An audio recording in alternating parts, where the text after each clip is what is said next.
How to clear cache in Google Home. In this video, I'm going to show you how you can easily remove all the temporary files. First of all, navigate to the place where the app is located. Now simply tap and hold on to it. Here on the top, you can see this eye icon. Simply tap on this eye icon. So basically we're in this app info. So this is the place where you can customize and make different changes in the app. Here on the right bottom, tap on clear data.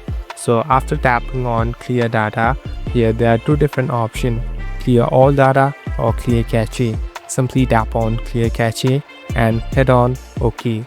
So it will take some time. Now as you can see, all the temporary files are gone. Now you can restart the app and there won't be any lags too. Thank you for watching this video. I hope this video will help you.